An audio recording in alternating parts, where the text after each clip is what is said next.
오늘 증거할 말씀은 베드로 사도가 증거한 옛사람의 성벽 5가지 중에서 외식에 관한 부분입니다.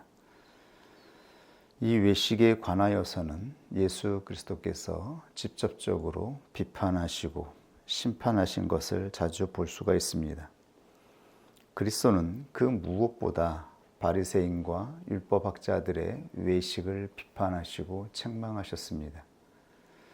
그 당시에 바리새인과 율법학자들은 이 시대에 기독교인을 대표하는 가장 경건한 사람, 가장 경건한 모습으로 신앙생활을 해 나아가고 있는 종교인을 대표하고 있습니다. 또한 교회 안에서 가장 높은 위치에서 권위를 가지고 성도들을 가르치는 위치에 있던 그러한 경건한 사람들을 대표하기도 합니다. 특히나 이들에 관하여서 예수 그리스도는 그들의 모습이 외식이다 라고 책망하는 모습을 볼 수가 있습니다. 그렇다면 주님이 책망하신 이 외식의 본질은 무엇일까요? 언뜻 보면 잘 이해가 안 되는 부분들이 많이 있습니다. 아마도 지금 이 시대에 예수께서 오셔서 우리의 모습을 책망하신다면 그 모습을 우리는 선뜻 이해하지 못할 수도 있습니다. 누가복음 11장 37절에 보면 예수를 초대한 바리새인이 있었습니다. 그가 나름대로 예수 그리스도에 대하여 호감을 가지고 있고 궁금했기 때문에 선한 마음을 가지고 예수님을 추청하지 않았겠습니까? 그런데 식사를 대접할 때에 이런 의무를 품게 됩니다. 그는 예수 그리스도가 식사하시기 전에 손을 씻지 아니하는 것을 이상하게 여기고 이러한 바리새인의 모습에 대하여 예수님은 과격할 정도로 그 모습에 대하여 비판하십니다. 이렇게 말씀하시죠. 주께서 이르시되 너희 바리새인은 지금 장과 대접의 겉은 깨끗이 하나 너희 속인즉 탐욕과 악독이 가득하도다. 어리석은 자들아 밖을 만드신 이가 속도 만들지 아니하셨느냐? 오직 그 안에 있는 것으로 구제하라. 그리하면 모든 것이 너희에게 깨끗하리라. 저는 이 말씀을 볼 때 언뜻 잘 이해가 되지 않았습니다. 왜냐하면 우리가 식사를 하기 전에 손을 씻는 것, 이것은 신앙을 떠나 기본적인 예절이 아니겠습니까? 밖에서 땀 흘려 일하고 들어왔을 때에 우리는 씻고 나서 식사를 차려서 정성껏 차린 음식을 예의 있게 먹는 것이죠. 우리는 예의 있게 먹어야 그것이 훌륭한 그리스도인이라고 생각하지 않습니까? 그리스도인이라면 하나님 앞에서 경건하게 살아가는 사람들이라면 세상 사람들보다 더 예의를 지키고 예절을 갖추고 살아가는 것이 마땅하다고 생각할 수 있지 않습니까? 그러므로 바리새인은 예수님이 손을 씻지 않고 식사를 하시는 것, 여기에 대해서 이상하게 여겼던 것이죠. 왜냐하면 그 누구보다 하나님을 경외하는 자로서, 모든 사람들이 존경하는 자로서, 그를 선지자요 혹은 메시아로 여기는 사람들이 있을 정도로 하나님의 사람으로 여겨지던 예수 그리스도가 기본적인 예절을 지키지 아니하고 식사를 할 때에 이상하게 여겼던 것이죠. 그런 생각을 품을 수 있을 텐데 예수님은 과격할 정도로 이러한 바리새인을 저주하십니다. 아주 심하게 심판하고 있는 것이죠. 뭐라고까지 말씀하시냐면 화 있을진저 너희여 너희는 평토장한 무덤 같아서 그 위를 밟는 사람이 알지 못하는도다. 너희의 속은 죽어 있고 썩어 있는데 겉으로 그것이 표시가 나지 않아서 너희가 무덤 속에 있는 시체인 것을 알지 못한다라고 하는 것이죠. 이 정도로 예수 그리스도는 바리새인의 모습을 심판하십니다. 그런데 언뜻 보면 잘 이해가 안 돼요. 바리새인이 뭐라고 하였길래요? 그는 예수님을 추청한 자이고 음식을 대접한 자예요. 단지 손을 씻지 않은 것에 대하여 의문을 품었어요. 그런데 예수님은 왜 이러한 바리새인에 대하여 이렇게 심각하게 심판하고 있는 것일까요? 우리는 여기서 본질을 생각해야 됩니다. 항상 이것이 우리가 보지 못하는 부분인 것이죠. 그리고 시험을 받는 부분이기도 해요. 문제는 예절이 아니라고 하는 것이죠. 주님이 문제를 삼은 것은 예절이나 예식이 아니라고 하는 것입니다. 중요한 것은 본질이 빠졌다라고 하는 것입니다. 유대인들은 하나님의 백성으로, 하나님께 택함은 백성으로 살아가는 자들이었습니다. 그러므로 그들의 삶 속 하나하나 속, 그들의 예절 속에는 신앙의 본질이 들어가 있었습니다. 그들이 지키던 이 손을 씻는 예식도 또한 성소에서 지키던 예식이었습니다. 하나님의 성소에 들어가기 전에 제사장들이 성소 앞에서 손을 씻고 깨끗하게 한 다음에 성소에 들어갔던 것처럼 그들은 하나님이 주신 양식을 먹기 전에 당연히 손을 씻고 깨끗한 것으로 양식을 먹어야 한다라고 생각한 것이었습니다. 그러니까 이것은 단순한 예절이 아니라 신앙이었던 것입니다. 신앙으로 이들은 이것을 지켰던 것입니다. 그리고 예수의 모습에 대하여 바리새인은 신앙이 없다라고 판단하고 있는 것입니다. 호감을 가지고 예수님을 초청하긴 했지만 예수님이 누구인지 몰랐던 그는 예수 그리스도가 신앙이 없구나. 내가 생각했던 하나님을 경외하거나 하나님께서 보내신 그 사람이 아니구나 라고 하는 의심을 품게 된 것이죠. 그렇다면 신앙은 무엇입니까? 모든 신앙은 하나님 앞에서 이루어지는 행위를 말하는 것입니다. 이 모든 행위들은 하나님 앞에서 정해진 것이고 하나님의 명령을 따라 이루어지던 행위들이었습니다. 하나님의 명령을 따라 이루어지던 성소에서의 행위를 삶으로 가지고 와서 이들은 적용한 것입니다. 즉, 신앙을 삶으로 적용한 모습으로 이 예절을 나타낸 것이죠. 그리고 이 모습으로 사람들을 판단하고 어떤 사람은 신앙이 있고 어떤 사람은 신앙이 없고 어떤 사람은 구원을 받은 사람이고 어떤 사람은 구원을 받지 못한 사람이라고 그렇게 판단하는 기준으로 삼았던 것입니다. 그렇다면 이 기준의 본질이 무엇입니까?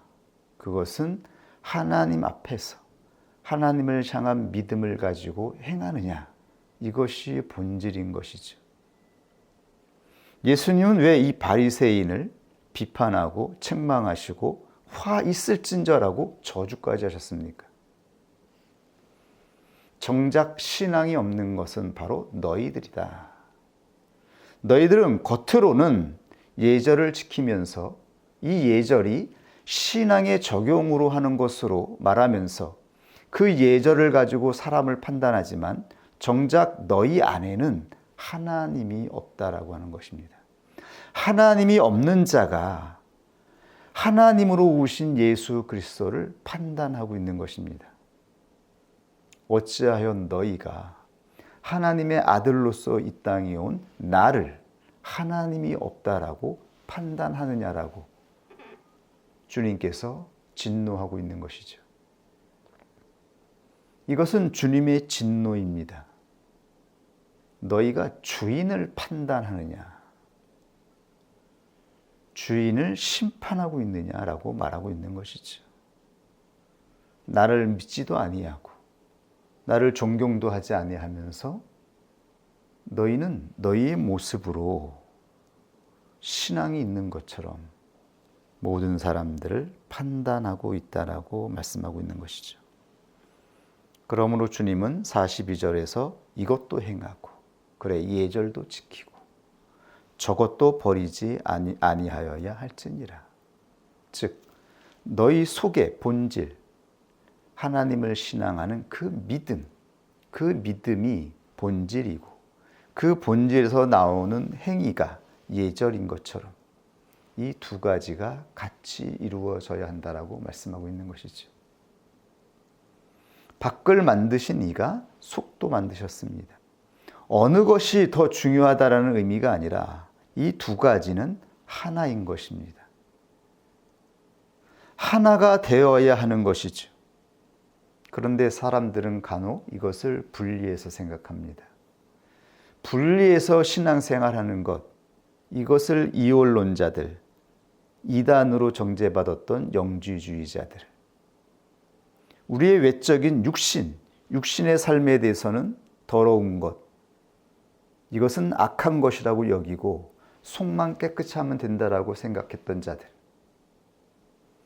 그리고 지금 바리새인은 속에는 아무것도 없으면서 행위나 외식으로 신앙을 나타내고자 했던 자들.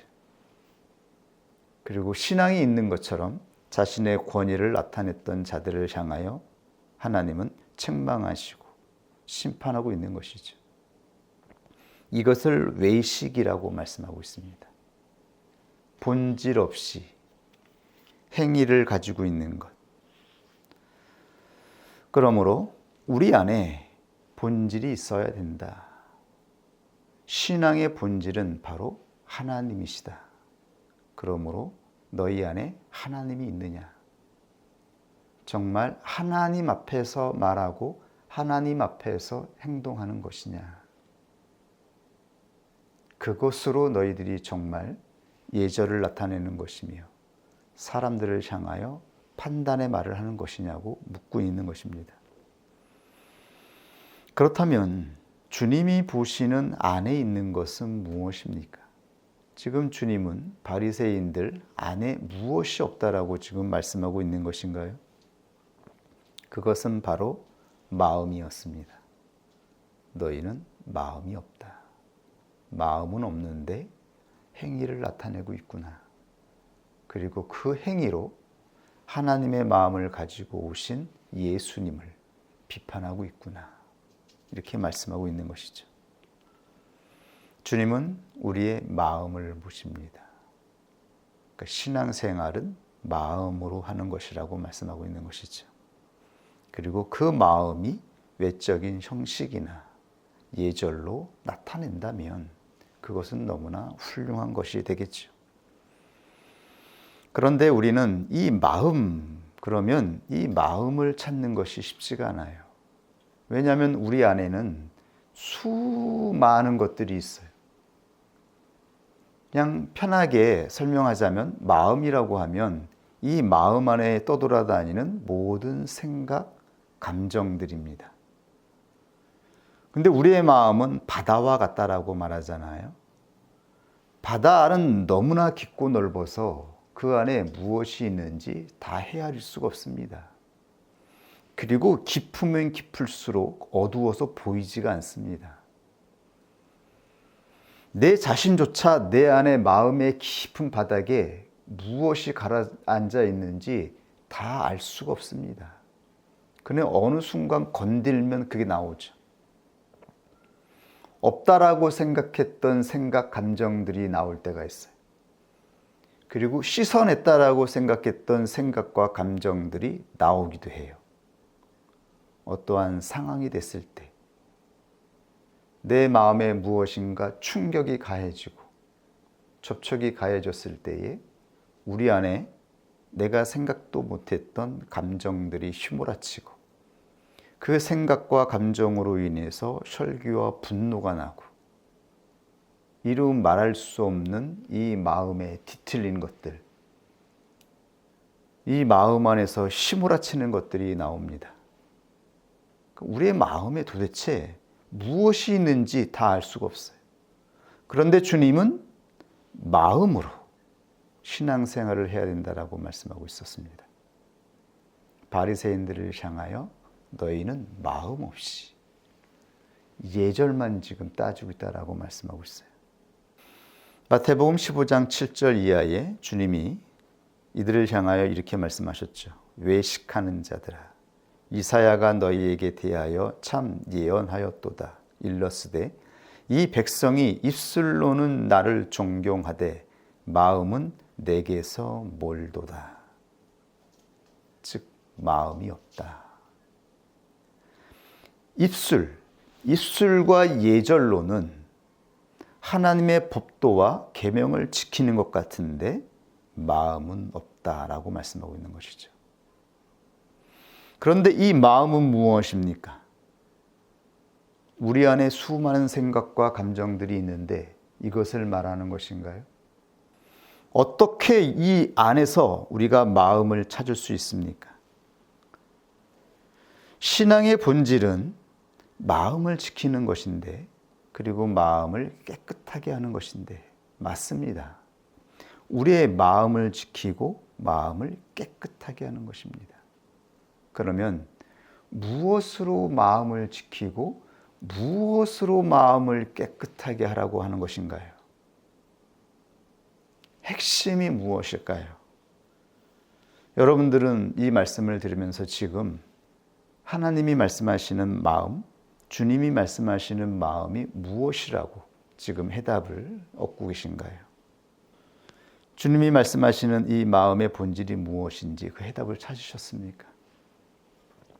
저는 오랫동안 하나님의 말씀을 묵상하고 또 성령의 조명으로 깨닫게 되면서 조금씩 더 구체적으로 확고하게 이 의미를 발견하게 됩니다. 이 마음은 바로 하나님을 믿는 믿음을 의미하는 것입니다. 그리고 하나님이 말씀하시는 마음은 우리 안에 있는 생각과 감정 모두를 말씀하시는 것이 아니라 중심을 말씀하고 있었습니다. 중심이 나머지 것들을 다스리는 것입니다. 이 중심이 바로 보좌의 자리이며 보좌의 자리에 있는 그 주권을 가지고 있는 자리가 바로 모든 것을 다스리고 지배하는 자리인 것입니다. 그러므로 우리 마음의 중심, 즉 바다와 같은 이 세상과 같은 이 세계와 같은 우리의 마음의 중심이 무엇이냐? 이것이 바로 신앙의 본질에 관한 것이죠. 과연 중심에 무엇이 있으며 그 중심에 있는 것으로 그 나머지 모든 생각과 감정들을 다스리게 된다라고 말씀하고 있는 거예요. 어떻게 우리가 우리 안에 있는 생각과 감정들을 다 씻어낼 수가 있습니까? 없어지지 않습니다. 한 번 받은 상처, 한 번 나에게 인식된 생각, 가치관들은 없어지지 않아요. 그냥 내 자신의 마음으로 남아있어요. 그렇다고 해서 우리가 안에 있는 것을 다 말로 표현합니까? 그것이 과연 신앙입니까? 정직한 것입니까? 내 안에 있는 생각과 감정이니까 내 안에 있는 모든 생각들, 쓸데없는 생각, 육적인 생각, 그리고 사람들이 접하면 괴롭게 만드는 수많은 감정들을 내 마음이니까 다 말하고 나타내면 그것이 정직하고 깨끗한 것인가요? 그렇지 않습니다. 하나님은 그 더럽고 불결하고 상처 입은 것으로 역동하고 혈기내고 뒤틀려 있는 그 생각과 감정을 받으시는 것이 아니죠. 그것이 우리 안에 없다라고 말씀하시는 것이 아니죠. 중요한 것은 중심이 무엇이냐. 어떠한 중심으로 나머지 것들을 굴복시키고 다스리고 엎드리게 만드냐는 것이죠. 그러므로 중심, 우리 마음에 있는 중심, 이 중심을 보신다라고 하는 것입니다. 그리고 그 중심은 바로 믿음이다라고 말씀하고 있는 것입니다. 우리의 중심에 믿음이 있느냐. 그러니까 믿음은 하나님을 신앙하는 믿음인 것이죠.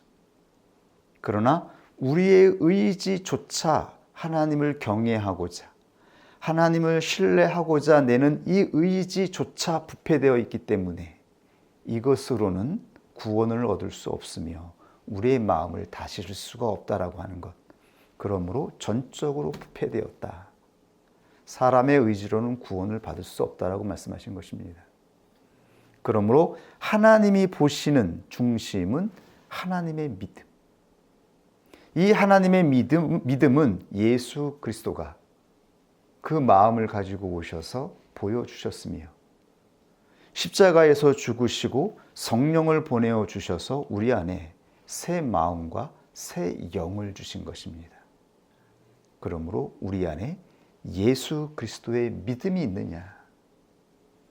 그리고 예수 그리스도의 믿음은 예수 그리스도의 마음으로 우리 안에서 작동하게 되는 것이죠. 예수님이 가지고 있는 그 믿음, 원수 마귀는 예수님을 십자가에 못 박아 죽였습니다. 십자가에서 예수님의 육신을 모독하고 갈갈이 찢었으며 피를 흘렸으며 엉망으로 만들었습니다. 예수님의 육신은 모욕을 당했습니다. 굴욕을 당했습니다. 그러나 예수님의 마음이 파괴된 것이 아니지 않습니까? 원수 마귀가 예수 그리스도의 마음을 파괴하지 못했습니다. 그 마음을 더럽히지 못했습니다.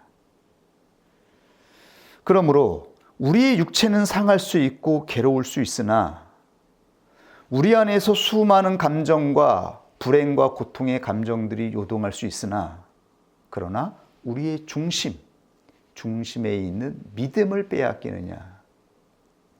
이것은 우리의 영원한 생명, 구원과 관계되어 있는 너무나 중요한 생명에 관한 본질에 관한 문제인 것입니다.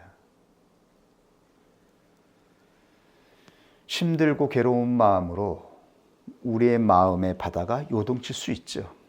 폭풍이 몰아올 수 있습니다. 그러나 끝내 이 마음을 가라앉히는 것, 그것은 중심이 무엇이냐 하는 것이죠. 과연 무엇으로 이 마음을 다스릴 수 있습니까? 오직 하나님의 믿음으로만, 구원 얻는 믿음으로만 이 마음을 다스릴 수 있다.